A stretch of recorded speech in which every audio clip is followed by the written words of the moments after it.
नमस्कार, आभार, अभिनंदन, स्वागत आप सभी का। हेलो मनी 9, मेरा सवाल है मैं हूं विपुल सिंह और मंगल के दिन सब कुछ मंगल मंगल होता हुआ दिखाई दे रहा है। निफ्टी ने फिर एक बार नया रिकॉर्ड हाई बनाया है।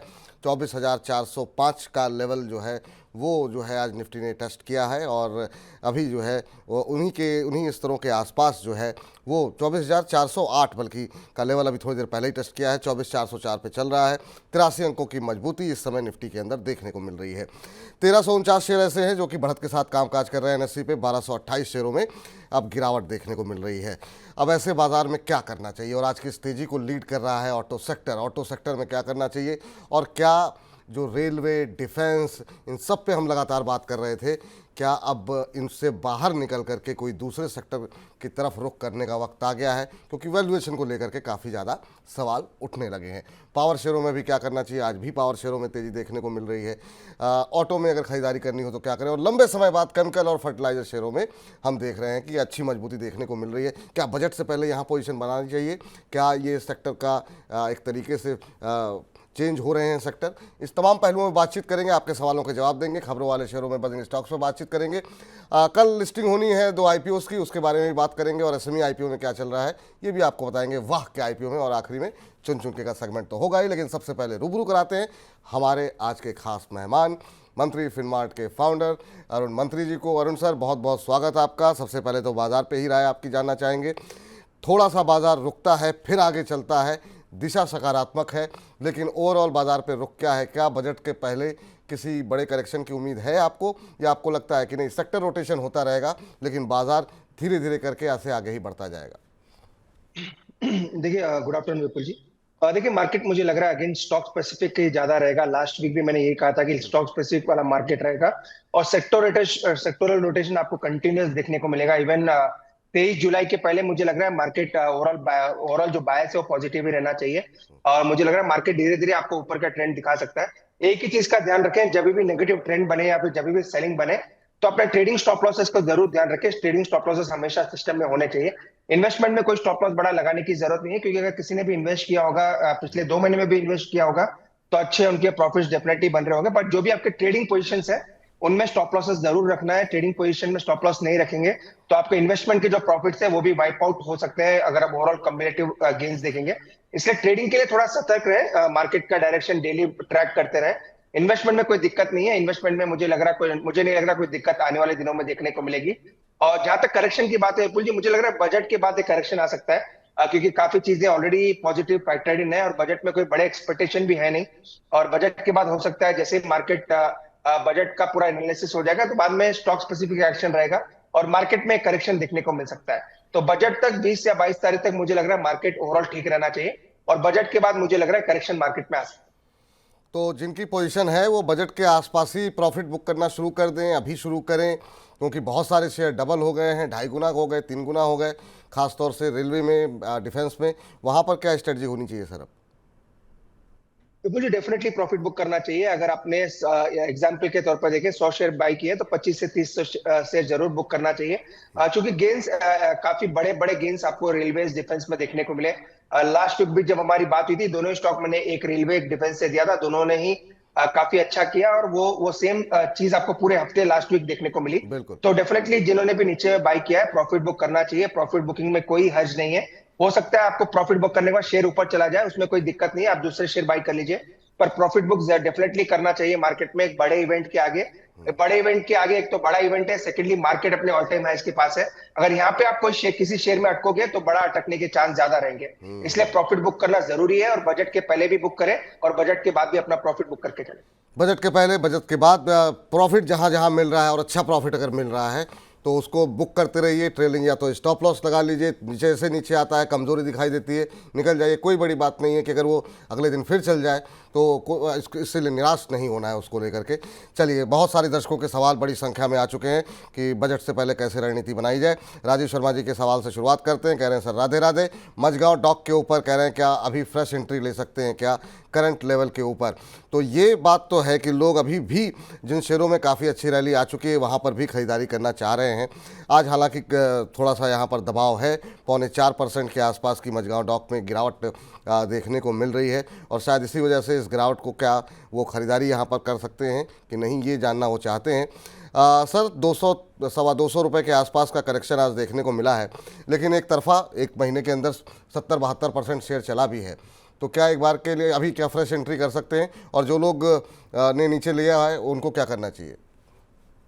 विपुल जी, फ्रेश एंट्री की सलाह क्लियरली नहीं है, डिफेंस और रेलवे दोनों में भी नहीं है, क्योंकि मुझे लग रहा है करेक्शन आएगा तो वहां पे एंट्री करेंगे। यहाँ पे अगर आप एंट्री करेंगे तो ऑलमोस्ट आप कह सकते हैं 4 से 5% ही दूर है ऑल टाइम हाई से, पर अगर नीचे से देखेंगे तो 70 से 80% दूर है।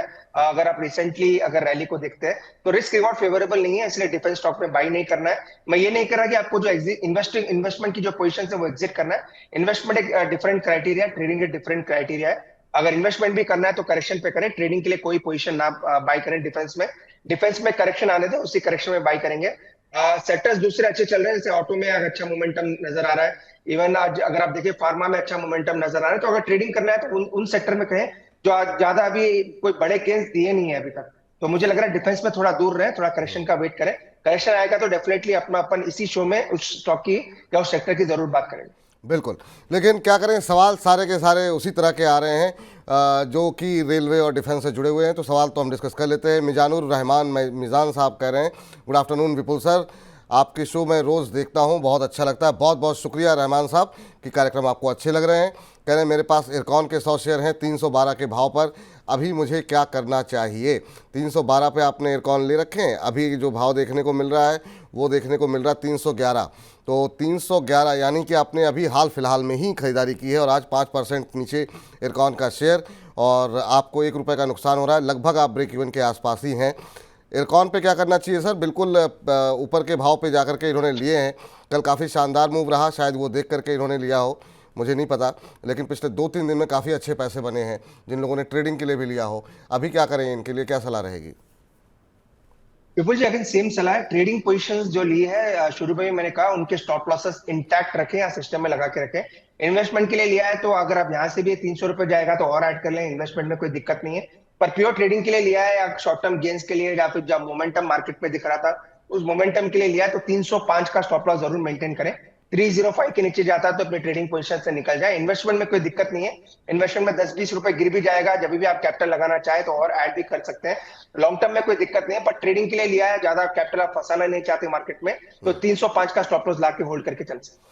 चलिए, लंबी अवधि का नज़रिया है रहमान साहब, तब तो आप होल्ड कर सकते हैं, और ट्रेडिंग का नज़रिया है तो स्टॉप लॉस मतलब का ध्यान रखिए अब आप, क्योंकि बहुत अच्छी रैली, बहुत शानदार मूव यहाँ पर ऑलरेडी आ चुका है, लोगों ने बहुत अच्छे पैसे बनाए भी हैं। आपने थोड़ा ऊपर जा करके ज़रूर लिया है।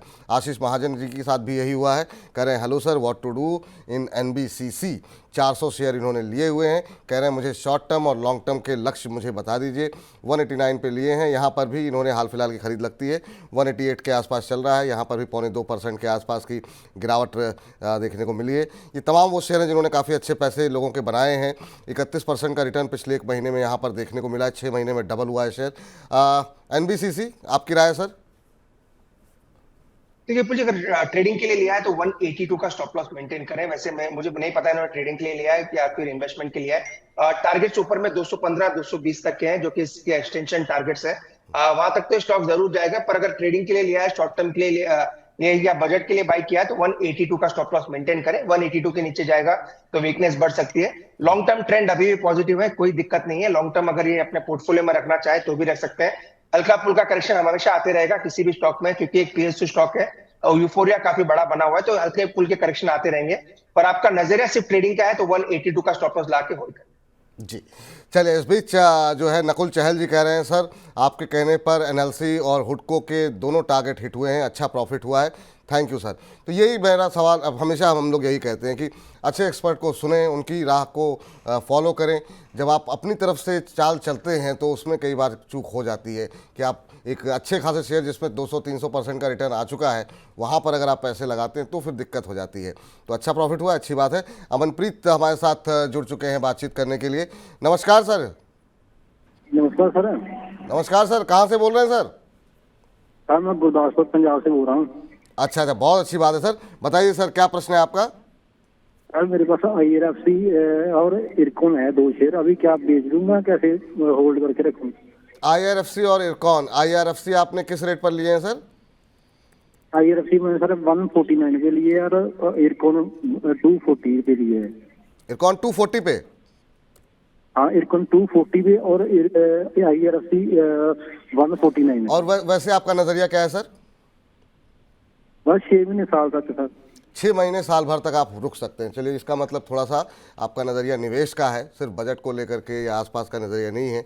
लेकिन हाँ, अच्छी बात यह है कि आपको दोनों में अच्छे प्रॉफिट हो रहे हैं और इरकॉन में भी आपको अच्छा मुनाफा हो रहा है। IRFC भी आपने 149 पे लिए, 196 का भाव देखने को मिल रहा है, जबकि आज यहाँ पर हम देख रहे हैं कि 2.5-3% की गिरावट है।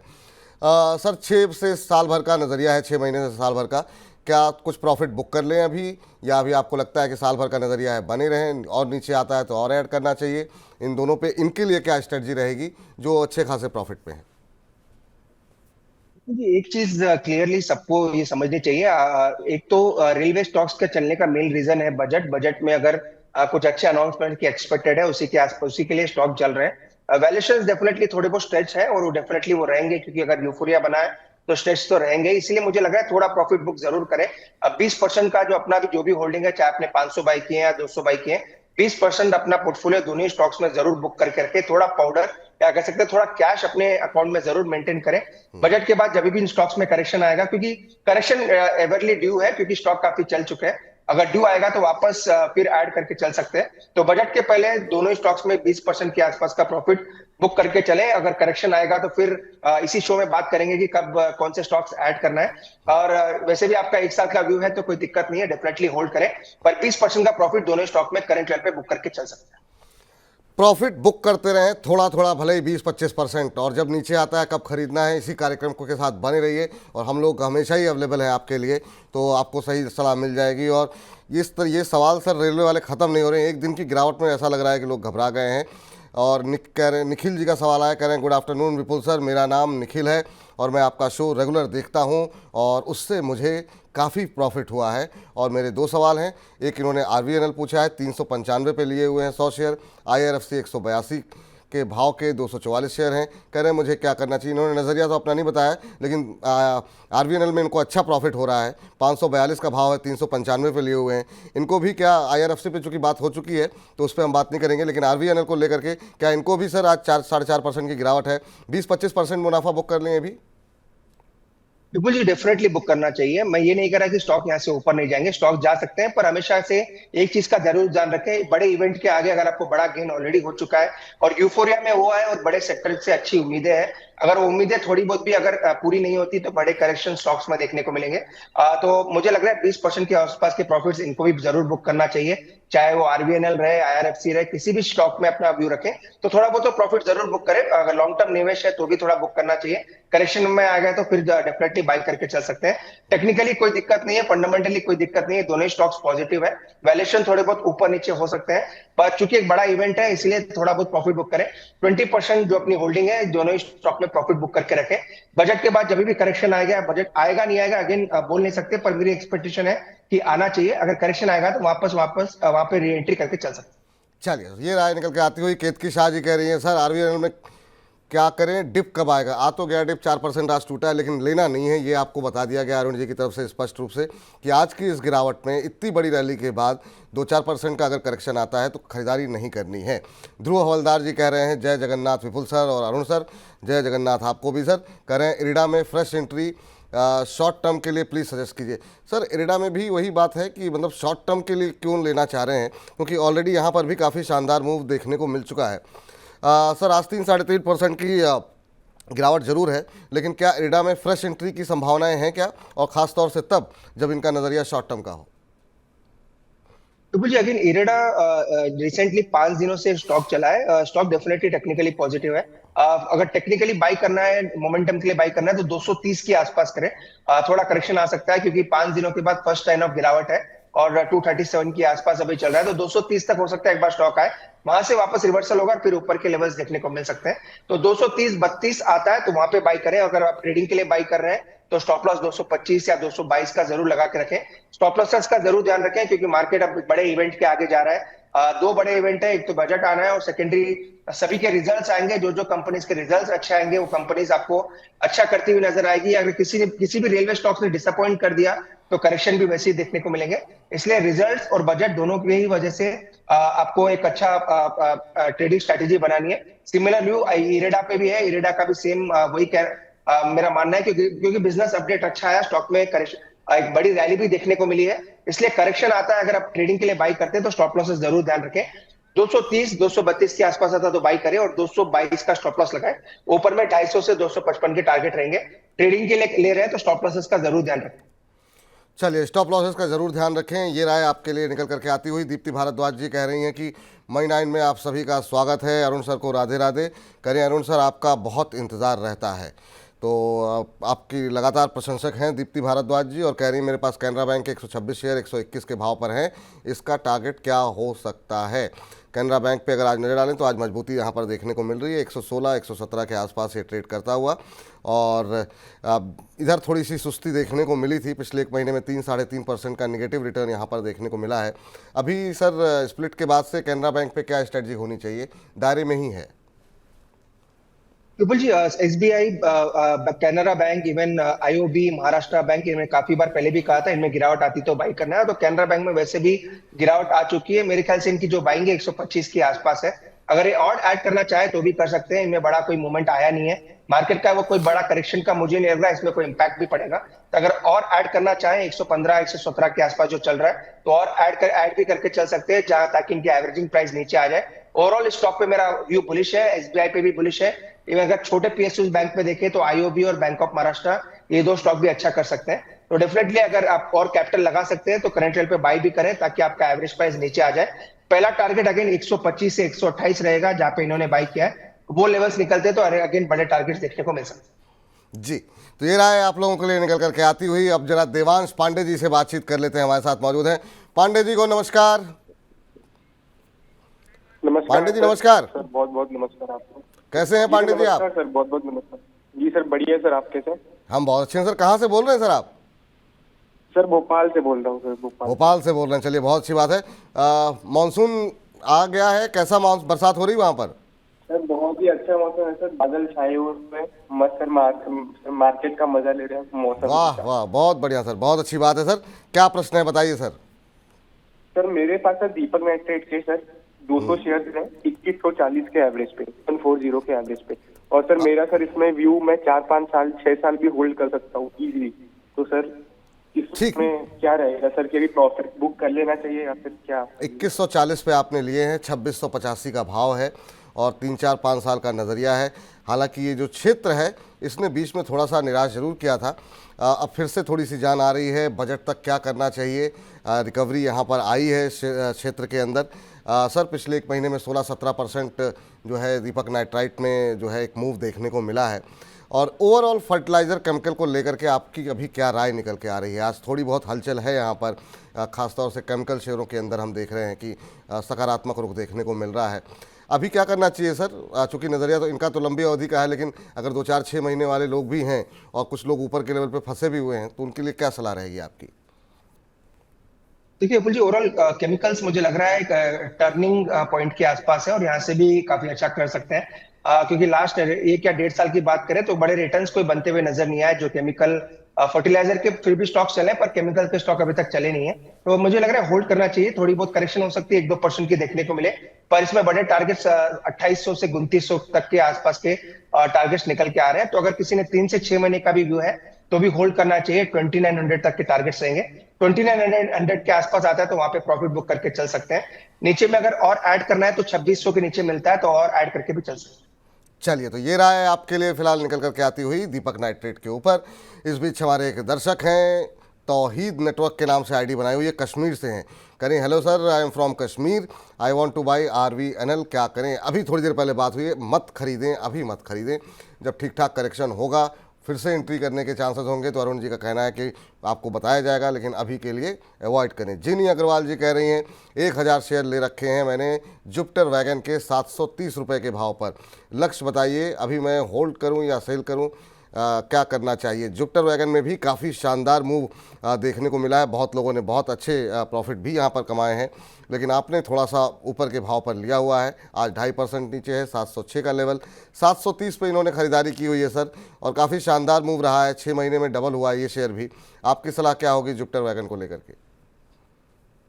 बिल्कुल जी, इसको होल्ड करके चल सकते हैं, स्टॉक बेहतरीन है। और लास्ट वीक मैंने इसको रिकमेंड किया था 720 के आसपास, वहां से स्टॉक 750 748 तक जाके आया। अगेन थोड़ा करेक्शन देखने को मिल रहा है। स्टॉक बेहतरीन है, कोई डाउट नहीं है, 706 के आसपास है।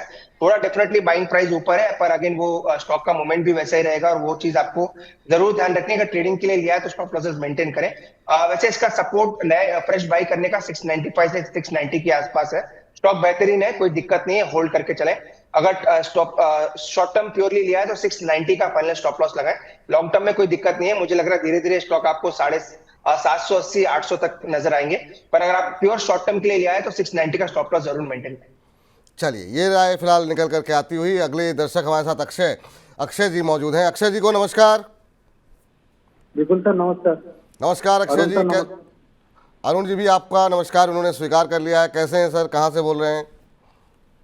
मैं मुंबई से बोल रहा हूँ। एक्चुअली मेरे पास इंडियन ओवरसीज बैंक का 500 शेयर है। अच्छा। 62.25 में। क्या रेट बताया आपने? 62.25 मेरा 60 टारगेट है अक्टूबर 1 तक। कब तक मतलब तब तक रख सकता हूँ मैं? इसके साथ जाऊं या इससे एग्जिट करके कुछ अच्छे स्टॉक में जाऊं? तो अरुण सर से मेरा नहीं, बिल्कुल अरुण सर का एडवाइस चाहिए। अच्छा, अरुण सर की एडवाइस चाहिए, बिल्कुल मिलेगी आपको। 62 पे आपने लिए हैं, अभी करीब 65 के आसपास पहुंचता हुआ। आज अच्छा मोमेंटम है, 4.5% से ज़्यादा की तेजी, 64.85 का भाव यहाँ पर देखने को मिल रहा है। अक्टूबर तक का नज़रिया है सर, अभी जुलाई चल रहा है, 2-3 महीने का ही। जी कुछ कह रहे हैं सर? इसके साथ जाऊं या इससे एग्जिट करके कुछ अच्छे स्टॉक में जाऊं? हाँ बिल्कुल, प्रश्न समझ गए सर। क्या इसमें बने रहना इनके लिए ज़्यादा बेहतर रहेगा, या इस क्षेत्र से निकल के या इस कंपनी से निकल के किसी दूसरी कंपनी में निवेश करें जहां पर इससे बेहतर रिटर्न मिल सकता है? इसको लेकर के इनका सवाल है सर। देखिए विपुल जी, एंट्री काफी अच्छी की है इन्होंने, 62 के आसपास एंट्री है। इनफैक्ट हमने 65 के आसपास भी कराई है, जो अपने क्लाइंट्स को है 65 के आसपास भी कराई है, और नीचे में भी बाय करने की सलाह दी है। तो एंट्री काफी अच्छी इन्होंने की है, 62 के आसपास की एंट्री है। तो ऑलमोस्ट आप कह सकते हैं रिसेंट के लोस के आसपास एंट्री की है। ऊपर में इजीली मुझे लग रहा है 75 तक स्टॉक जा सकता है। तो शॉर्ट टर्म में भी मुझे लग रहा है अच्छा करना चाहिए। लॉन्ग टर्म 2 से 3 महीने का भी व्यू है, तो भी मुझे लग रहा है 80 के पार तक के टारगेट इसमें देखने को मिल सकते हैं। वैसे स्विच की राय नहीं है, क्योंकि ऑलरेडी मैंने कहा आईओबी और बैंक ऑफ महाराष्ट्र, ये दोनों छोटे पीएसयू बैंक्स अच्छे लग रहे हैं। तो होल्ड करें, 62 के आसपास की बाइंग है, 75 तक के टारगेट रखें। 75 के आसपास आता है तो एक बार का प्रॉफिट बुक करके निकल सकते हैं। चलिए, तो ये राय निकल करके आती हुई। इस बीच 925 से ज़्यादा दर्शक हमें सिर्फ यूट्यूब के माध्यम से लाइव देख रहे हैं। इसके अलावा हमारे फेसबुक, हमारे मनी9 के ऐप पर भी बड़ी संख्या में दर्शक जुड़ रहे हैं। तो आप सभी का तहे दिल से बहुत बहुत शुक्रिया, और आप सभी से रिक्वेस्ट है जितना हो सके अपने मित्रों को, अपने ग्रुप में जो भी आपने व्हाट्सएप ग्रुप बनाए हुए होंगे उसमें, और जो है अपने दोस्तों के साथ, अपने कलीग्स के साथ, अपने परिवारजन के साथ इस लिंक को शेयर कीजिए, ताकि ज़्यादा से ज़्यादा लोगों तक मनी9 का ये कार्यक्रम पहुंच सके। और टेलीग्राम और बाकी माध्यमों से जो मिस इन्फॉर्मेशन पहुंच रही है उससे आप लोग दूर रहें, आपके परिवारजन और मित्रजन दूर रहें, और अच्छे रिटर्न कमाते हुए दिखाई दें। चलिए, इस बीच चलते हैं अगले दर्शक के पास, और अगला प्रश्न अभिजीत तांबवेकर जी का आया है। अभिजीत तांबवेकर जी कह रहे हैं कि हाय विपुल सर, हाय अरुण सर जी, आपने हुडको का टारगेट दिया था लास्ट वीक में, वो पूरा हो गया। 285 के भाव पर 330 टारगेट दिया था, प्रॉफिट भी अच्छा हुआ है। Thank you sir. अभी शेयर को होल्ड करूं या फिर प्रॉफिट बुक कर लूं? आपके रिकमेंडेशंस पे इन्होंने हुडको लिया था, अच्छा प्रॉफिट भी हो रहा है। अब ये समझना चाह रहे हैं कि एग्जिट कहाँ किया जाए, क्या एक बार के लिए प्रॉफिट बुक कर लें सर? विपुल जी, डेफिनेटली प्रॉफिट बुक करना चाहिए, पूरा प्रॉफिट बुक कर लें। कोई शेयर को अभी ऐड करने की जरूरत नहीं है, स्टॉक में बड़ा मूव आ चुका है, वैसे टारगेट से काफी ऊपर है। और एक एक्सपेक्टेशन है कि बजट में हुडको और इरेडा दोनों के लिए कुछ ना कुछ आना चाहिए, कुछ ना कुछ कंसेशन आप कह सकते हैं। लोन से रिलेटेड की बातें चल रही है, पर अगेन वो एक स्पेकुलेटिव न्यूज है, तो उस पर कोई कमेंट नहीं है। पर चूंकि टारगेट आ चुका है, ऑलरेडी स्टॉक चल चुका है, इसलिए प्रॉफिट बुक करें। वापस गिरावट कभी भी आएगी तो इसी शो पे रिकमेंड करेंगे कि किस स्टॉक किस लेवल पे एंट्री करना है। पर फिलहाल चूंकि टारगेट्स आ चुके हैं, थोड़ा स्टॉक चल चुका है, तो पूरा प्रॉफिट बुक करके एक बार का निकल जाए। पूरा प्रॉफिट बुक करके एक बार के लिए निकल जाए। विष्णु लोधी जी कह रहे हैं कि IRFC और NHPC में 1 साल के लिए 5 लाख रुपए निवेश करना चाहता हूं, कितना किया जा सकता है? 1 साल के लिए निवेश करना चाह रहे हैं 5 लाख रुपए। IRFC पे बात हो गई है तो उस पर बात नहीं करेंगे। NHPC पे आपकी राय जानना चाहेंगे। सवाल लोगों के काफ़ी आते रहते हैं इस पर, और ये शेयर अब थोड़ा थोड़ा करके फिर से एक बार 105 के ऊपर आता हुआ दिखाई दिया। आज 186 का लेवल देखने को मिल रहा है। 5 लाख रुपए लगाना चाह रहे हैं, कितना हिस्सा अभी लगाया जा सकता है NHPC पे सर? विपुल जी, अगर 5 लाख का इन्वेस्टमेंट है तो ऑलमोस्ट आप कह सकते हैं 1.5 से 2 लाख का इन्वेस्टमेंट अभी कर सकते हैं, क्योंकि 106 107 के आसपास है। जो टारगेट्स पहले भी काफी बार कहे थे कि 114 115 तक के टारगेट्स रहेंगे। ये स्टॉक 98 के नीचे फिलहाल नहीं जा रहा। 98 से 115 इसी के बीच में स्टॉक ट्रेड कर रहा है, exactly mid of the range में है। तो 2 लाख के आसपास का निवेश कर ले। 2 लाख का मेरा मतलब है कि ऑलमोस्ट 40% ये निवेश अभी कर सकते हैं। डिप में वापस अगर स्टॉक 102 101 के आसपास आता है तो फिर वहां पे पूरा निवेश ये करके चल सकते हैं। तो 98 से 115 यही एक रेंज में स्टॉक चल रहा है। 115 तक तो मुझे लग रहा है इमीडिएट तौर पर स्टॉक जाना चाहिए। तो 2 लाख तक का निवेश करें। डिप मिलता है 100 102 के आसपास, तो वहां पे पूरा निवेश करके चल सकते हैं। ठीक है, तो ये राय फिलहाल निकल करके आती हुई NHPC को लेकर के। सोनी कुमारी जी का सवाल लेते हैं। करें, हेलो विपुल सर जी, कैसे हैं आप? आपका मैं डेली प्रोग्राम देखती हूँ। बहुत बहुत शुक्रिया, बहुत बहुत धन्यवाद आपका सोनी जी। कह रही हैं कि सर जी मेरा क्वेश्चन अशोक लेलैंड पर है। 170 के लेवल पे मैंने ले रखी हूँ, अब मुझे क्या करना चाहिए? तो अशोक लेलैंड पे ज़रा बातचीत कर लेते हैं। आज ऑटो शेयरों में अच्छा शानदार मूव भी देखने को मिल रहा है। बाकी मारुति को लेके क्या कुछ खबरें हैं ये अभी हम थोड़ी देर में डिस्कस करेंगे बजिंग स्टॉक्स के अंदर। लेकिन अशोक लेलैंड में सर पहले तो इसने थकाया और उसके बाद अच्छी रैली यहाँ पर भी देखने को मिली है। 229.50 का भाव देखने को मिल रहा है। पिछले 6 महीने में करीब 29-30% के आसपास की रैली जो है वो देखने को मिली है। आपकी सलाह क्या रहेगी सर? इन्होंने 170 के लेवल पे इन्होंने ले रखा है, तो ठीक ठाक प्रॉफिट इनके बन रहे हैं। 229 का भाव आ चुका है, अभी क्या नज़रिया होना चाहिए सर? विपुल जी, वैसे 170 के आसपास लिया है। इसका जो मेजर सपोर्ट है वो 210 के आसपास है। 210 मुझे नहीं लग रहा वो इजीली लेवल टूटेंगे। अगर टूटते, अगर वहां पे आते भी है तो रिवर्सल जरूर देखने को मिलेगा। तो एक तो 210 का ट्रेलिंग स्टॉप लॉस लगाए। 210 के आसपास इसका ब्रेकआउट हुआ था, वहां से स्टॉक 244 245 तक जाके आया है। अगेन 230 के आसपास ट्रेड कर रहा है। तो 210 का ट्रेलिंग स्टॉप लॉस लगा लें। 245 के आसपास के इमीडिएट टारगेट रहेंगे। स्टॉक बेहतरीन है, लॉन्ग टर्म के लिए भी होल्ड करके चले। 245 के ऊपर निकलेगा तो बड़े टारगेट स्टॉक में देखने को मिल सकता है। जी, चलिए इस बीच जो है आप सभी दर्शकों को बता दें कि जो लोग हमें अपने सवाल भेज रहे हैं, खासतौर से IRFC RVNL को लेकर के अभी भी झड़ी लगी हुई है, तो आप सबसे निवेदन है कि कार्यक्रम को एक बार फिर से दोबारा देखिएगा। हो सकता है आप लोग थोड़ा लेट जुड़े हों, लेकिन इस पर बहुत डिटेल में बातचीत पूरे रेलवे पैक को लेकर के हुई है, क्योंकि आज थोड़ा सा दबाव है, तो इसलिए मेरे ख्याल से शायद फ्लो भी काफ़ी तेज़ यहाँ पर है। शायद हमारे साथ एक और दर्शक जो है जुड़ चुके हैं। उस्मान जी हमारे साथ मुंबई से जुड़ चुके हैं। उस्मान साहब नमस्कार, अस्सलाम वालेकुम। ओह, लगता है संपर्क टूट गया। वो बरसात का मौसम है, नेटवर्क की थोड़ी बहुत परेशानी, वो दिक्कत देखने को मिल सकती है। कोई बात नहीं, सवाल ले आइए, कम से कम सवाल इनका चर्चा में ले आते हैं। उस्मान साहब का पराग मिल्क के ऊपर इनका प्रश्न आया हुआ है और कह रहे हैं कि पराग मिल्क के इन्होंने शेयर ले रखे हैं, और ये इन्होंने ले रखे हैं 11 शेयर 210 रुपये के भाव पर, और अभी जो है 180 रुपये का भाव देखने को मिल रहा है। 1% ऊपर जो है आज शेयर ये ट्रेड करता हुआ। सर, पराग मिल्क फूड को लेकर के अभी क्या स्ट्रेटजी होनी चाहिए, इस पर भी काफ़ी सवाल आ रहे हैं। इस शेयर में काफ़ी एक अच्छी रैली के बाद थोड़ी सी सुस्ती आई है। पिछले 1 महीने में 2%, 6 महीने में करीब करीब 20% के आसपास का निगेटिव रिटर्न देखने को मिला है। अभी क्या करना चाहिए पराग मिल्क फूड को लेकर के, जो लोग ऊपर के लेवल पर फंस गए हैं? एक तो ये डेली ट्रैकिंग में मेरे नहीं आता है, पर क्योंकि रिसेंटली क्वेश्चंस काफी स्टॉक के लिए आए, क्योंकि मिल्क के प्राइसेस बढ़े और काफी लोग स्टॉक पे भी वो बैटिंग करना चाहते हैं कि यहाँ से स्टॉक हो सकता है ऊपर जाता हुआ नजर आए। पर ये स्टॉक डाउन ट्रेंड में है, कोई अप ट्रेंड के रुझान अभी तक नहीं है। जब तक ये स्टॉक 190 के ऊपर नहीं निकलता, इसका शॉर्ट टर्म ब्रेकआउट जोन काफी दूर है। नीचे में स्टॉप लॉस जो मेंटेन करना है 172 के आसपास मेंटेन करें, थोड़ा दूर है, ऑलमोस्ट 4% आप कह सकते हैं स्टॉप लॉस दूर है, पर स्टॉप लॉस 172 के आसपास ही बैठता है। तो जिन्होंने भी ले रखा है 172 का स्टॉप लॉस लगाए। 172 के नीचे जाता है तो एग्जिट कर ले। 190 के ऊपर जाएगा तो बड़े मूव अगेन 210 215 तक देखने को मिल सकते हैं। तो पहला टारगेट 190 का रहेगा, दूसरा 210 तक रहेगा। नीचे में स्टॉप लॉस 172 का फाइनल जरूर मेंटेन करना चाहिए। जी, चलिए इस बीच रोहित का सवाल लेते हैं। रोहित कह रहे हैं, hello Vipul and Arun sir, garden rich के 9 शेयर 1941 पे लिए हैं, मुझे क्या करना चाहिए? शॉर्ट टर्म के लिए हैं, प्लीज़ हेल्प। तो शॉर्ट टर्म के लिए जब भी आप लें तो कम से कम एक स्टॉप लॉस तो अवश्य लगा करके रखना चाहिए आपको। इस शेयर में काफ़ी अच्छी खबरें निकल करके आई जिसको हमने बजिंग स्टॉक्स में लगातार चर्चा में हम लेकर के आए हैं, और उसके बाद से काफ़ी अच्छी रैली भी एक तरफा देखने को मिली है।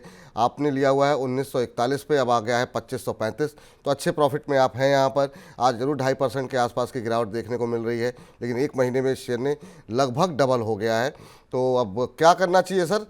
अच्छे मुनाफे में है, नज़रिया भी शॉर्ट टर्म का है, प्रॉफिट बुक कर लें एक बार।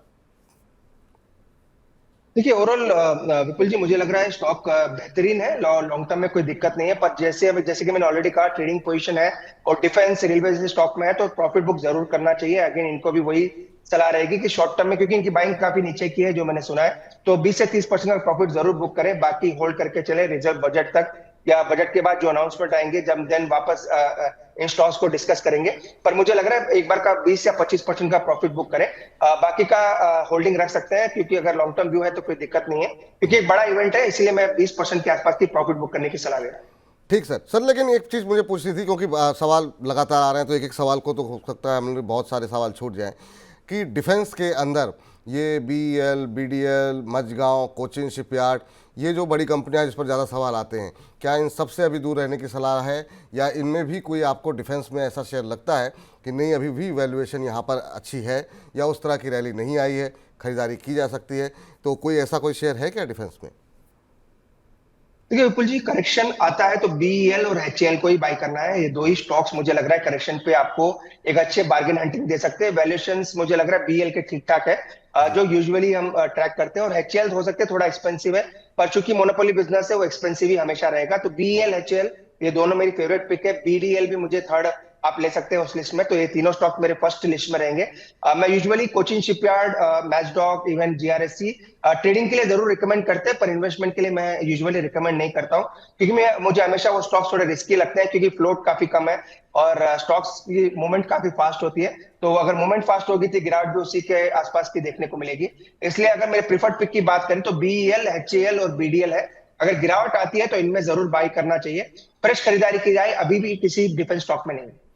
और जो अरुण सर ये बात कह रहे हैं कि फ्रेश खरीदारी की सलाह नहीं है, और ऐसा नहीं कि खाली अरुण जी को ऐसा लग रहा है, यहाँ पर ज़रा एक खबर लेकर के आइए। और यहाँ पर HDFC का जो डिफेंस फंड है उसने जो है नए निवेश पर जो है अब रोक लगा दी है। नए फंड में SIP और एक मुश्त में निवेश पर रोक लगा दी गई है।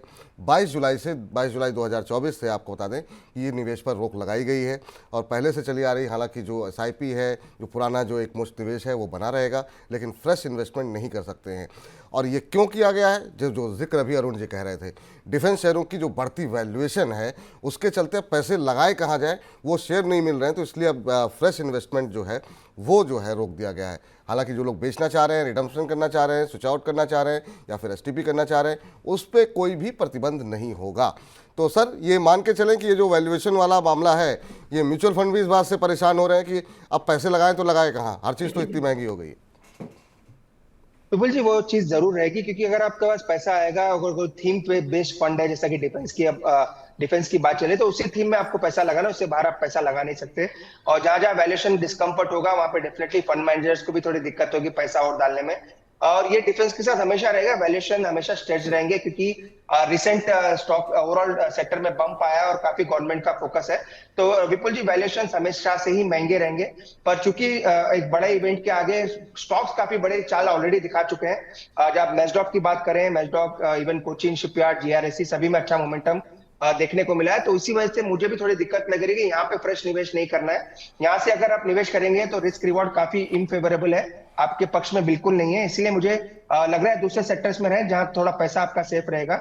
मैं ये कभी नहीं कह रहा कि स्टॉक्स अच्छे नहीं है, स्टॉक्स सभी अच्छे हैं, पर सभी स्टॉक भाव से अच्छे हैं, इसलिए अगर करेक्शन आएगा तो निवेश करेंगे। तो अभी किसी भी डिफेंस स्टॉक्स में निवेश की सलाह नहीं है। अगर निवेश करना है, गिरावट आती है BEL, HAL या BDL, तो वहां पे निवेश जरूर किया जा सकता है। गिरावट भी एटलीस्ट 4 से 5% की आती है, तो धीरे धीरे निवेश करके चल सकते हैं। कोचिन शिपयार्ड, मैचडॉक, GRSC यहाँ पे मेरी फिलहाल निवेश की सलाह नहीं है। फिलहाल यहाँ पर निवेश की सलाह नहीं है, बहुत स्पष्ट रूप से। तो जो लोग भी सवाल भेज रहे हैं, उम्मीद करते हैं कि उनको बहुत स्पष्ट और सटीक उत्तर जो है यहाँ पर मिल चुका है। अनिल जी से बातचीत कर लेते हैं, हमारे साथ हैं। अनिल जी को नमस्कार। सर जी नमस्कार, कैसे हैं आप? हम बहुत अच्छे हैं सर। अनिल जी, आप बताइए कैसे हैं, कहाँ से बोल रहे हैं सर? सर दिल्ली निजामुद्दीन से। जी, कहाँ से बोल रहे हैं? दिल्ली निजामुद्दीन। अच्छा, दिल्ली निजामुद्दीन से बोल रहे हैं। चलिए, बहुत अच्छी बात है सर। आज तो मौसम दिल्ली में भी, एनसीआर में भी अच्छी बारिश हुई है, तो थोड़ा सर सा बहुत मौसम, बारिश है। हाँ हाँ, मौसम सुहाना हो गया है। बताइए सर, क्या प्रश्न है आपका? सर, गोदावरी पावर पे डबल था हम्म। सर, 1170 पे लिया हुआ है मैंने, 20-22 दिन हो गए हैं। अच्छा, 1170 पे लिया हुआ है, उसी के आसपास चल भी रहा है। क्या सोच के लिया था? शॉर्ट टर्म नजरिया, लॉन्ग टर्म नजरिया, सर क्या ये है? नजरिया तो सर शॉर्ट टर्म था, थोड़ा बायबैक के बारे में सुना था, इसके बारे में। चलिए, खैर, आप अच्छी बात है, आपने सुना था, उसके बाद आपने जो है, अगर था तो उसकी रिकॉर्ड डेट क्या है, क्या नहीं है, इसके बारे में आपको जानकारी थोड़ी सी इकट्ठा करनी चाहिए थी, ताकि आप सही निर्णय ले सकें। 1170 पे लिया है, उसी भाव पर है। 1172 हो गया, थोड़ी देर पहले 1168 था। आज जो है अच्छी रैली यहाँ पर है, 7-7.5% शेयर ऊपर है। तो आपके भाव के तो ब्रेक इवन पर ही के आसपास ही ये शेयर ट्रेड करता हुआ। सर, गोदावरी पावर, जिसमें कि हम एक महीने में 11-12% का रिटर्न आया है, अब यहाँ पर बाईबैक की खबर लेकर के इन्होंने खरीदारी की हुई है। ये बात सही है कि कंपनी के बोर्ड ने जो है वो 301 करोड़ रुपए के शेयर बाईबैक की घोषणा की थी। वो 30% प्रीमियम पर बाईबैक करेगी। आपकी इनके लिए क्या सलाह रहेगी?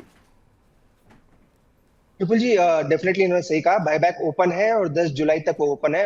अभी भी वो विंडो ओपन चल रही है और ये टेंडर रूट के थ्रू बायबैक है। 1400 के आसपास का प्राइस है, 1170 के आसपास चल रहा है। तो ऑलमोस्ट आप कह सकते हैं डेफिनेटली एक फेवरेबल बायबैक प्राइस है। और ऊपर में मुझे लग रहा है टेक्निकली भी टारगेट्स काफी अच्छे हैं, तो होल्ड करके चल सकते हैं। अगर बायबैक में टेंडर करना चाहे तो भी करें, क्योंकि टेंडर रूट से तो एक्सेप्टेंस रेशियो किस हिसाब से होगा, उनको डेफिनेटली उस हिसाब से आप कह सकते हैं पैसे मिल सकते हैं, या फिर अपने शेयर्स बेच सकते हैं वापस कंपनी को।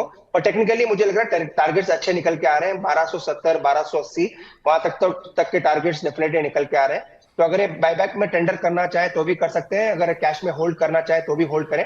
1280 से 1300 तक के टारगेट्स मुझे लग रहा है स्टॉक में देखने को मिल सकते हैं।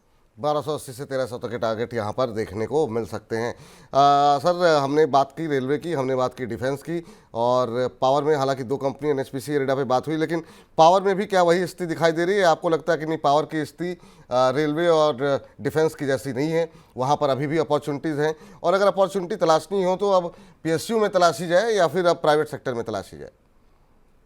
विपुल जी सही कहा, पावर में अभी भी थोड़ा पावर बाकी है, थीम बाकी है, क्योंकि स्टॉक्स चले नहीं है, स्टॉक्स अच्छे लग रहे हैं। Power PSUs, even private PSUs, even मैंने लास्ट काफी दिनों से प्राइवेट पावर कंपनीज पे ही ज्यादा सलाह दी है, क्योंकि वो स्टॉक चले नहीं है। अभी भी वो चले नहीं है, अभी भी नीचे ही है। टाटा पावर भी मुझे लग रहा है अच्छे लेवल के आसपास है, इसको बाई किया जा सकता है। जैसा कि हमने एनएचपीसी की बात की, एनएचपीसी भी एक अच्छा टेक्निकल स्ट्रक्चर बना रहा है, तो वो भी एक अच्छे रेडार पे होना चाहिए। एसजेवीएन भी मुझे लग रहा है अच्छे मोमेंटम के लिए तैयार है।